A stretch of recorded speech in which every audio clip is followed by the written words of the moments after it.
اوس د دې نه خو د زنانو حقوق بیانېږي. الله سبحانه وتعالی د ښځې او خاوند په مابین کې حقوق ذکر کوي. بعضې داسې خبرې دي چې هغه سړي ته متوجه دي او بعضې داسې دي چې هغه زنانه ته متوجه دي. اولنی حکم چې دواړو ته متوجه دی هغه دا دی چې مسلمان به د مشرکې ښځې سره نکاح نه کوي او یو موحد زنانه به د مشرک سړي سره نکاح نه کوي. د هغې وجه دا ده چې شرک د الله سبحانه وتعالی ډېر زیات بدې شي. دا ډېر یو مذموم څیز دی چې ته کله د یوې داسې زنانه سره نکاح وکړي چې هغه مشرکه وي، نو سبا ورځې به دغه زنانه سره به څو تربیت کوي او دا عین ممکن ده چې هغه هم دغه نظریه او عقیدې وله جوړېږي کوم نظریه او عقیده چې د دوی د مور وي. دې وجې نه الله سبحانه وتعالی دا منع کوي چې یو مسلمان سړی موحد انسان به چېرته هم د مشرکې سره نکاح نه کوي. بل یو حکم چې سړي ته متوجه دی هغه دا دی چې دې به زنانه ته د حیض په حالت کې نه نږدې کېږي. چې کله به زنانه باندې بیماري راغله نو دې به هغې ته نه نږدې کېږي. په دې کې ډېر نقصانات دي ملګرو، طبي لحاظ سره هم چې مخکې موږ هغه بیان کړي دي. په دې سره ډېره بیماریانې لګېدلی شي دواړو طرفونو ته. ښځه او خاوند دواړه د ډېرو ناکارو بیماریانو سره مخامخ کېدلی شي. دې وجې نه الله دې نه منع کړې ده. بل زموږ په شریعت کې طهارت دی. الله سبحانه وتعالی پاک ذات دی، پاکي خوښوي. موږ همیشه د ګندګۍ نه منع کوي. موږ ته امر کوي چې تاسو پاک صفا سوتره اوسېږئ. او چونکې دغه بیماري ګندګي ده دې وجې نه په دغه وخت کې زنانو ته نږدې کېدل نه دي پکار. خو دې مطلب دا نه دی چې سړی به بالکل لرې اوسېږي د زنانه نه. په دې باب کې یهودیانو او عیسایانو ډېر مبالغه کړې ده. عیسایانو داسې مبالغه کړې ده چې هغوی د حیض په حالت کې هم نږدې کېږي زنانه ته او په دې کې هغه څه کراهت نه محسوسوي. دا کار هغوی جایز ګڼي. او یهودیانو ډېره مبالغه کړې وه چې هغوی به نفرت کوو د دې بیمارۍ نه چې کله په هغو کې یو زنانه داسې بیماره شوله نو هغه به جدا په کمره کې بنده کړله او د لرې نه بیا هغې له خوراک ورکوو. نفرت به یې کوو چې هغې ته به نږدې کېدل نه. زموږ شریعت وایي چې نه، د زنانه ظاهري بدن پاک دی، دا ګنده شوی نه دی، لیکن نږدې کېدل او خاص تعلق به د زنانه سره نه ساتي تر څو پورې دغه بیماري ختمه شوې نه او هغې غسل نه یې کړی. نو دا داسې یو حکم دی چې په دې کې د زنانو خیال ساتلی شوی دی. دغه شان یو بل امر او حکم بیانېږي د قسم باره کې. که یو خاوند چې د خپل ښځې نه قسم وکړو نو هغه سره به 4 میاشتې ټیم وي چې په دې کې د هغه واپس شي، رجوع دې وکړي او که هغه واپس کېږي نه نو بیا دې طلاق ورکړي خپلې ښځې له. دا به داسې زوړنده نه پرېږدي چې قسمونه هم د هغې نه وکړي بیا ترې لاړ شي او په کلونو د هغه نه ورکړي، بلکې هغه به رجوع کوي او خبره به واضح کوي چې آیا زه طلاق ورکول غواړم یا نه. نو دا هغه خبرې دي چې په دې سره یو فیملي یو خاندان ښه ساتلی کېدی شي. د زنانو حقوق به دې کې بیان شو او د خاوند لپاره هم حقوق بیان شو.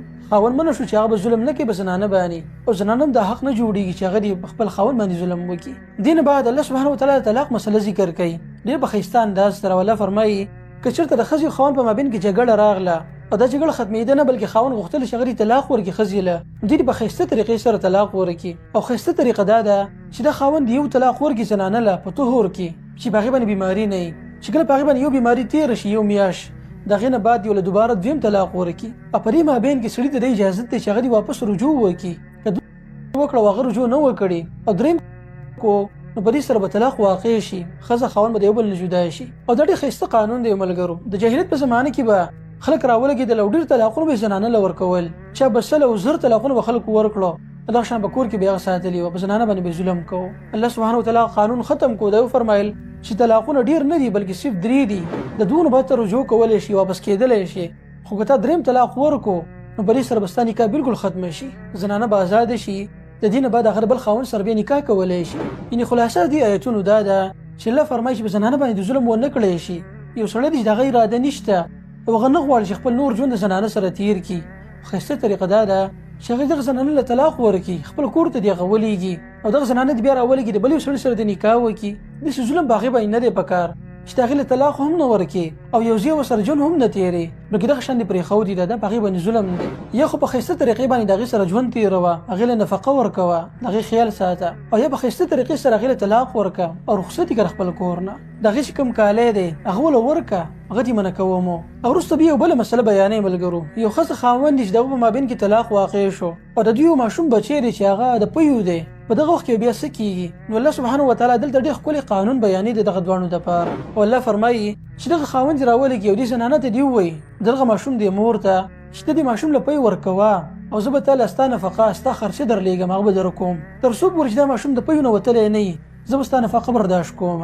او که دغه زنانه وایي چې نه زه پی نه شم ورکولی، هغه خپل پلار کور ته تله غواړي، نو بالکل د سړي دې هغه پرېږدي او د دې په ځای باندې بل یو زنانه ونیسي، هغه زنانه دې دې ماشوم له پی ورکوي او دا سړی دې راولېږي هغه دې اجرت ورکوي دې زنانه له.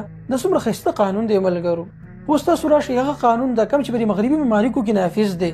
هغه قانون دا دی چې کله د ښځې او خاوند په مابین کې طلاق واقع شو او کور ته خبره راغله نو هلته به فیصله داسې کیږي چې د خاوند د اعمال به په منځ باندې دوه شي، نیمه حصه به خاوند ته پاتې شي او نیمه حصه به زنانه ته ورکړي. مثال په تور یو زنانه ده چې هغې واده کړی دی یو سړي سره، بیا سړی راولېږي نو ښځې طلاق ورکړو، او مثال په تور دغه سړي سره 1 لک روپۍ دي، نو جج به راولېږي 50,000 روپۍ به سړي ته پاتې کړي، 50,000 به زنانه له ورکړي. حالانکې دا ظلم دی ملګرو. دې وجې نه خو په دغه معاشرو کې د ودونو د رواج ختم شوی دی که نه. وجه همدا ده چې هلته د واده کول ګران شوي دي او غټه ذمهواري ګرځېدلې ده. یو سړی دی چې هغه مالداره دی، د هغه سره مال دولت دی، هغه په خپل مال باندې یېرېږي او نه غواړي چې هغه واده وکړي. ولې؟ ځکه چې د هغه په ذهن کې همیشه دا یېره پرته وي چې داسې نه چې دغه زنانه بیا زما نه طلاق وغواړي او سبا ورځي زما د جایداد په منځ باندې نیمې کړي، نو څوک داسې غواړي چې وشي. نو دې وجې نه په دغه معاشرو کې د ګرل فرینډ والا چې کومې قصې دي نو هغه ډېرې مشهورې دي او ډېرې زیاتې دي، ډېر په تیزۍ سره روان دي. او کوم چې د ودونو هغه رواج دی د ښځې خاوند هغه نو هغه بالکل په دغه معاشره کې ختم شوی دی. بې حیایي عامه شوې ده او دغه خلک د ځوانانو د کمو سره مخامخ شوي دي. په ښځه باندې هم دا لازم ده چې هغه به پیسې ګټي. یو سړی دی چې هغه واده کړی دی، مثال په طور یو د کرۍ کور دی چې پای کې اوسېږي، نو نیمه کرۍ به ښځه ورکوي او نیمه به سړی ورکوي. د کور نیمه خرچه به سړی برداشت کوي او نیمه خرچه به دغه زنانه برداشت کوي. دا څنګه قانون دی ملګرو؟ حالانکه په شریعت کې الله سبحانه وتعالی په زنانه باندې نفقه نه ده لازم کړي. زنانه به صرف د کور خیال ساتي. د کور چې کوم کچن دی په هغې کې به وي، د خپل بچو دپاره پخلی کوي، د خپل خاوند دپاره. او کوم چې بهر کارونه دي دغه ذمهواري په سړي باندې ده چې هغه به دوی له نفقه راوړي. او که چېرته خاوند پرې راضي وي او زنانه نوکري کول غواړي نو بالکل دا هم کولی شي.